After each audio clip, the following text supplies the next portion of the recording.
Hello, hi guys! Magandang hapon sa inyong lahat.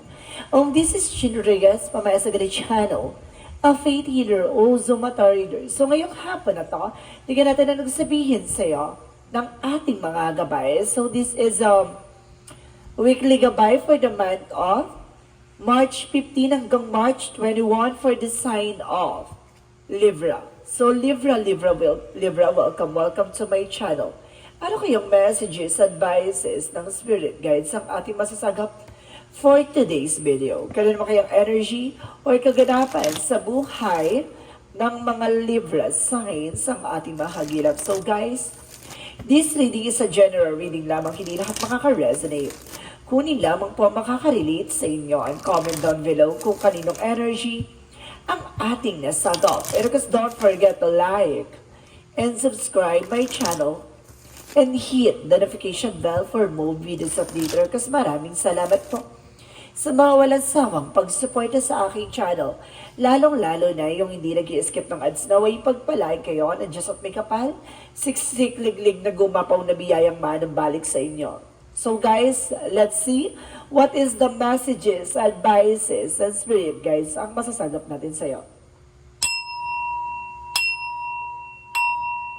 For the sign of Libra, let's see. Angel Spirit, let's give information.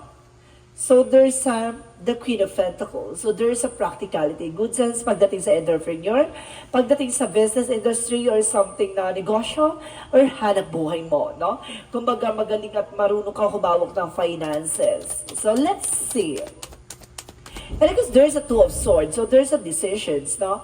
Kumbaga with reverse, so ibig sabihin dito na pagdesisyonan mo na wala nang balakid sa isipan mo, no? Kumbaga may mga bagay na nag-clear out na sa utak mo. And because there's a Nine of Wands for resilience, no? Kumbaga tahimik ka lang pero alam mo sa sarili mo kung ano yung mga dapat na kailangan mo i-take ng action.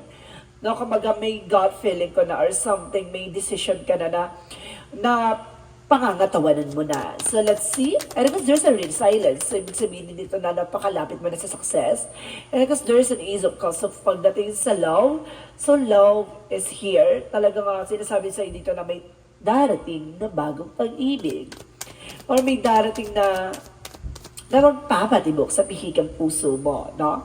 And because there is an information with the judgment for a wake of call. So there's an inner calling, guys, na kumbaga, binibigyan ka ng kaliwanagan or something na ginigising ka sa katotohanan or may mga bagay na kailangan mo magising or kailangan mo mag-pay attention around you. No? Kumbaga, may nangyayari behind your back or either may nangyayari behind the scenes. You need to do something, no? Na kailangan mong i-clear out.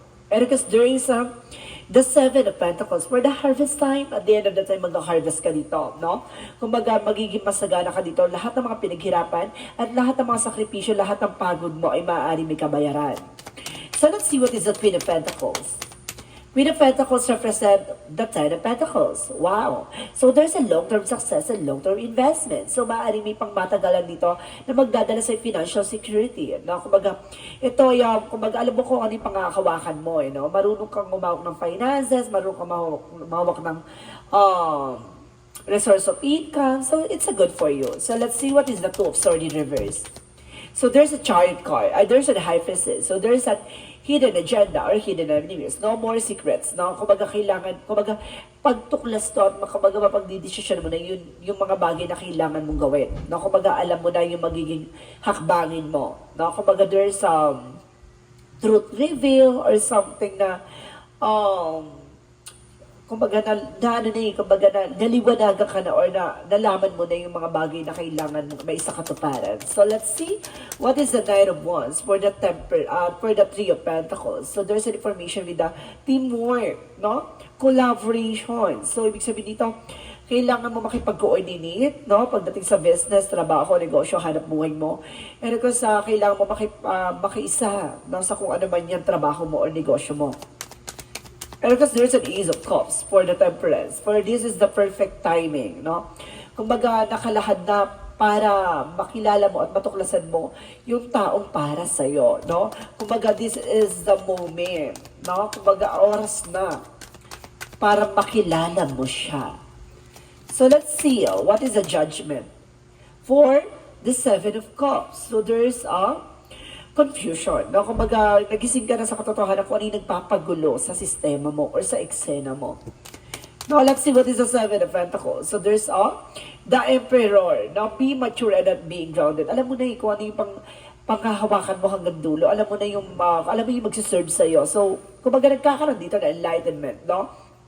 Unang, pangalawang baraha pa lang, sinasabi na parang nawindang ka na or kumbaga, natauhan ka na sa lahat na nangyayari sa'yo. So let's see, what is the Queen of Pentacles? Ano kasi the Ten of Pentacles? So see, the Seven of Wands. So nag-represent the protection. So ngayon, pinoprotectionan mo na about sa finances or pinaghirapan mo. No? Kung maging pinagpaguran mo, lahat ng mga bagay, kung nagsising in na sa'yo na kailangan mo na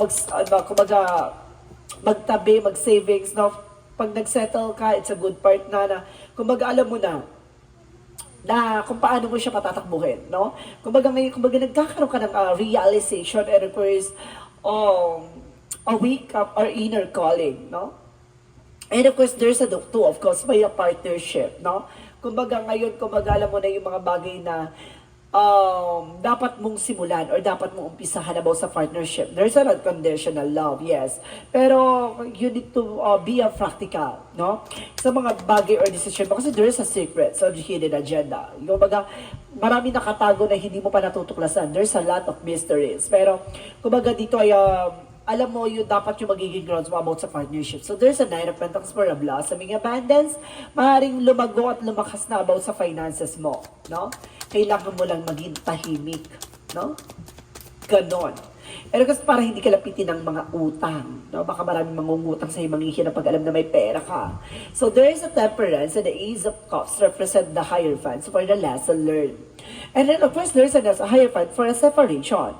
No, kumbaga, there's the perfect timing. So, ibig sabihin, nagkaroon na this is the moment na parang panghiwalay kayo ng tadhana. Or either there's a Hierophant for a lesson learned or education na maaaring marami ka natutunan from the past at darating yung bagong pag-ibig. At sinasabi na Hierophant is the religious factor na maaaring, kumbaga, magkaroon ng engagement or something proposal. No? So, let's see. What is that? The Judgment, and of course, the Seven of Cups. What is the Judgment of the Seven of Cups? So there's a Strength card. So see, lakasan mo ang loob mo, no? Kumbaga, there have an own uniqueness, no? May kanya-kanya tayong pagdadaanan sa buhay, may kanya-kanyang kaguluhan sa buhay natin, pero kailangan natin panindigan at panghawakan. Yun yung kailangan mo. Ano mang uri ng kaguluhan sa buhay mo, kailangan mo pa rin ayusin kung ano man yung kaguluhan na yan. Pero kailangan mo magising sa katotohanan kung ano yung nagiging sadihi or dulot ng eksena na yon, no? Kumbaga, kailangan mo lakasan ng pakiramdam mo. Maging matibay, maging malakas ka sa lahat ng magiging decision mo. So, let's see what is the Seven of Pentacles and of course the Emperor. So, there's a Knight of Swords by success driven. So, maaring magsasuccess ka na pagdating sa finances and career mo, and of course, love life. So, may mga bagay talaga dito na you need to take an actions, no? So, let's see what is the total outcome. Ang pinaka-outcome for you is the Empress card, a revert, no? Kumbaga, babalik ulit ang katawan lupa mo or else, kumbaga, babalik ulit yung siglahan ng buhay mo. There's a new beginning, no? So, and kasi there's a Queen of Cups by the healing. Magkakaroon ka na ng healing dito in all aspects, in all factors. At the same time, there's an Ace of Swords for a mental clarity. And of course, there's a breakthrough. Nagtagumpay ka na kumbaga, nabigyan ka na ng kaliwanagan, no? Natauhan ka na, no? So, let's see, additional messages for career. For career, there's a Five of Wands. There's a lot of competitor. Marami kang kakompetensya, marami kang kalaban. Pero, tingnan natin kung ano yung magiging ganap about sa career mo. So, there's an information with the Death card, a transformation. Sa likod ng mga mapanghusga, maraming kalaban, no? Kumbaga, mapagtatagumpayan mo. Kasi kumbaga, biglang babalutin ng transformation at magkakaroon ka ng new beginning. And of course, at pagbabago, major changes pagdating sa buhay mo. It's a big changes, guys, no? So, let's see, pagdating naman sa love life. Pagdating sa love life, there's a King of Pentacles, secure, no? Magiging secure ka rin dito with the Eight of Pentacles, basta mag-focus ka being dedicated pagdating sa love and care. Kumbaga, the more na focus ka pagdating sa love at sinisecure mo kung ano man ang meron ka, kung sino man ang taong darating pa. Kumbaga, ito yung sinasabi na mag-focus ka sa iisang tao lang. So let's see, additional messages for health. For health, there is a Five of Pentacles. So, nagkakaroon ng financial crisis.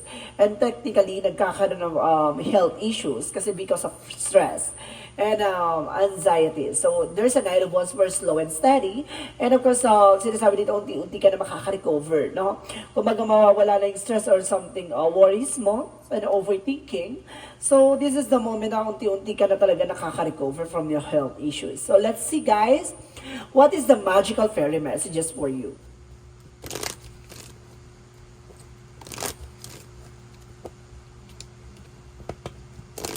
So let's see what is the magical fairy messages.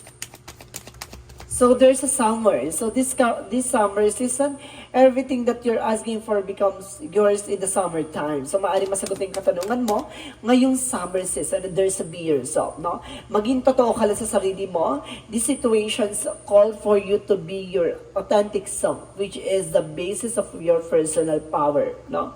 Kumbaga, the more na nagiging totoo ka sa sarili mo, the more na mag-grow and magkakaroon ka ng growth and expansion. Diba? Kasi, kumbaga, namomotivate or something, kumbaga,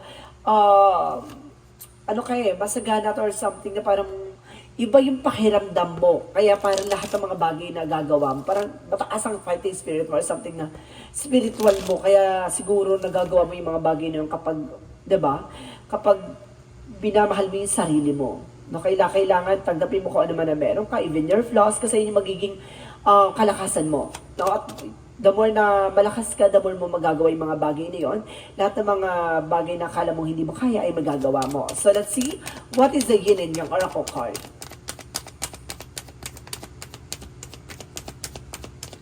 Yin and yang oracle card. So there's an autumn. Harvest time is coming. So talaga may harvest time dito. And because there's a self-love. So see, I told you, di ba? Kumbaga magkaroon ka ng pagmamahal sa sarili mo. No? Kumbaga mahalin mo ang sarili mo. Alagaan ang sarili mo. And because there's an information with release. So kailangan mo surrender. No? Pakawala ng alam mong hindi nagbibigay sa'yo ng growth and expansion. Diba? Kung alam mong hindi ka pinahalagan at hindi ka minamahal at hindi ka inaalagaan kung ano man ang meron ka, diba? Kung kumbaga kailangan mahalin ka even your flaws eh. So, ibig sabihin surrender mo, i-release mo yan. Kasi it's a negativity na kailangan mo pakawalan. So, let's see what is the synchronicities. The synchronicities represent spiritual guidance. So, may gumagabay sa'yo dito, no? It's either healer or something, ancestor guides, no? Gabay na tumutulong sa because there is some protecting love. So, may pumoprotekta sa pag-ibig. Or even, if you are a protector, no? Pagdating sa love, no? So, let's see, what is additional messages for chakra messages? So there's an impartiality. So you need to keep yourself balanced. No, maging balance ka spiritual, medical, spiritual, and of course practical, no? Kailangan mo maging balance. And there's a lot of discovery. No, marami ka pang madidiscover, marami ka pang malalaman, and there's a renewal, no? Tuklasin ang bagong ikaw, no? Magkakaroon ka ng panibagong buhay, panibagong simula. So let's see what is Archangel Michael messages for your children, sir, watch over by angel. Some of you may mga kapatid pang maliliit or may mga maliliit kang anak, something like that, maaaring ginagabay ng ating angel spirit. And keep your eyes on your target and intention. Lagi ka tumutok sa kung ano ba talaga intention mo sa buhay mo, kung ano talaga yung plano mo, kung ano talaga yung hangarin mo. And of course, write about your thought and feelings. Lagi mo susundin yung instinct mo, yung intuition and visions mo. So let's see, what is additional messages for angel spirit guides? So there's some music. So something, music kasi makakatulong for healing energies, na para maalis yung worries mo, anxieties mo, makakatulong. And there's a counseling. Kung magtatanggap ka naman something, advices na makakatulong sa'yo for more ideas or lack of knowledge, no? And because there's an animal. So, ibig sabihin dito, kumbaga, some of you guys, animal lover, no? Kumbaga, nag-aalaga ka ng mga hayop or mahilig ka sa hayop. So, let's see what is the Monsology. Monsology represent the energy is gaining momentum. Ay, yung eksena raw na to ay hindi mo makakalimutan. Tatatak to sa buhay mo. And of course, itong eksena na to is the believe the impossible. Lahat ng mga imposible ay posible. Maniwala ka. And of course, the answer you need is coming. So, talagang kasagutan talaga ay paparating na. No, magtiwala ka lang sa Kanya. So, let's see what is the angel's answer. The angel's answer is forgiveness. So, kailangan mo ng kapatawaran at magpatawad kasi baka yung nagbibigay ng blockages, kaya hindi ka muling makausad. And because there is a romance, pagdating sa love life, no, talagang malaking factor dito na sinasabi na masasagot ng katanungan sa pagdating sa pag-ibig. And there's a get more information. Kailangan pa makakuha ng informasyon. It's either, kung pagdating sa pag-ibig, kailangan getting to know each other. Hindi ka pwedeng harot ng harot. Ganon, no? Kailangan mo muna kilalanin kung sino yung taong hinaharap mo.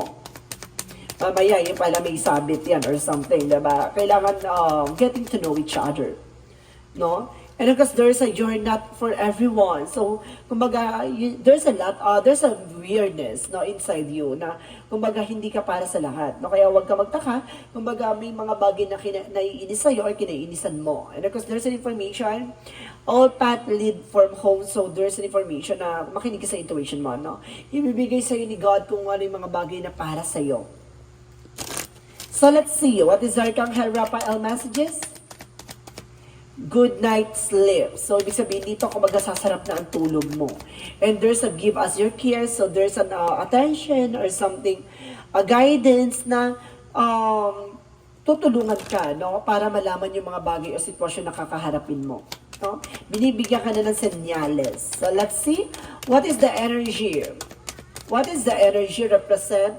Man holding a coin. So some of you guys know if you were a man, ikaw yung may hawak ng finances. If you were a woman, yung person may hawak ng finances. And there's a walking away. So guys, kailangan mo nang tumalikod o kailangan mo nang kumawala sa mga negatibo. And there's a deceit, guys. Oh, mayroong ditong nagbibigay ng negative energy or something, humaharang, no, kaya hindi ka maging matagumpay.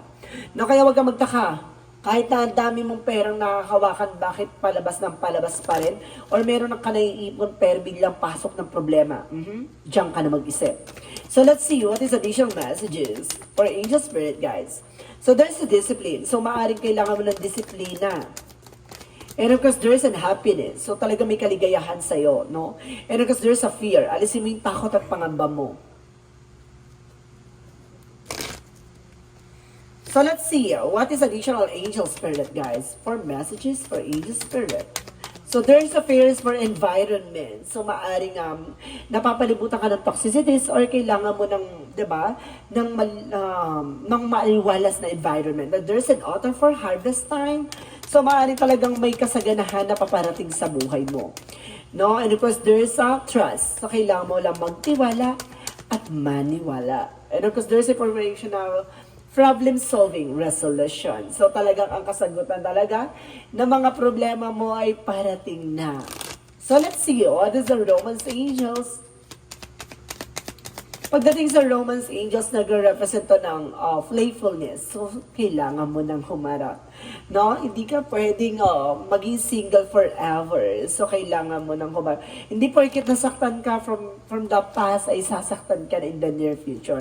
No. No? Wag mong ipasok sa isip mo na lagi ka sasaktan. No? Kumbaga ganun talaga, may pagdadaanan talaga. At kumbaga marami talaga pagdadaanan pagdating sa pag-ibig na minsan talaga hindi mo maipapanalo, no? Kumbaga may tao talaga na ipapanalo ka. Mag-intay ka lang. So let's see what is the Jesus loving quotes. Jesus loving quotes said, heal the sick that are in and say unto them, the King of God is coming to you. So see, pagagalingin ni Jesus Christ kung ano mga sugat ng nakaraan or ano mga karanasan ang nagbigay sa iyo ng pighati at sakripisyo, no? Kumbaga tatapusin na ng ating Panginoon yan at maaari sinasabi dito na makakausad ka na. May mga bagay na talaga na kailangan mo munang solusyonan. So see, let's see what is the angel's number, messages for you. Angel's number, messages. 3-3 ay expanding. So talagang pinapalawak, no, ang iyong kaalaman. Any positive changes or or projects you are considering right now will be worth your while, expect that your power to manifest and create will be heightened. You see? Kumbaga makikita mo yung magbibigay sa'yo ng development. Kumbaga, kaliwanagan at of course, kalawakan pagdating sa finances, love life, and career. No, kumbaga makikita mo na yung mga bigger picture, no, sa madaling salita. So let's see, what is the messages of life? What is the messages of life represent? God sustain me. So sinasabi dito, as I turn each day over to God, my worries is that my resistance, softness. In the arms of God, love, I find inner peace, even in a challenging time. Today, my faith provides me with a greater strength. I welcome all that comes my way, knowing that the love of God sustain me. So alam mo talaga na ang Panginoon ay laging nasa likod mo, no? Umaalalay at umaagapay sa iyo. May mga bagay lang talaga na minsan hindi natin masisisi na mawawalan ka na talaga ng kumpiyansa o kumbaga mapapanghinaan ka ng loob. May mga bagay lang talaga na mag-aalala ka. So sinasabi dito na ilapit mo yung sarili mo sa ating Panginoon na lahat ng mga bagay na yan ay mawawala na. So may mga bagay dito na matatapos na. So kailangan mo maniwala at magtiwala na lahat ng mga bagay na nangyayari sa iyo ay may kahulugan at may ibig sabihin at may magandang kahihinatnan. So guys, this is a weekly gabay for the month of March 15 hanggang March 21 for the sign of Libra. So Libra, maraming salamat po for this wonderful reading. So once again, this reading is a general reading lamang. Hindi lahat makaka-resonate. Kunin lamang po ang makaka-relate sa inyo. And comment down below kung kaninong energy ang ating nasagot. And of course, don't forget to like and subscribe my channel and hit the notification bell for more videos updated. Kasi maraming salamat po sa mga walang sawang pagsuporta sa aking channel. Lalong-lalo na yung hindi nag-i-skip ng ads na way pagpalain kayo ng Diyos at may kapal, siksik liglib na gumapaw na biyayang manumbalik sa inyo. So madam, maraming salamat for this wonderful reading and see you in the next video. Bye-bye and babush!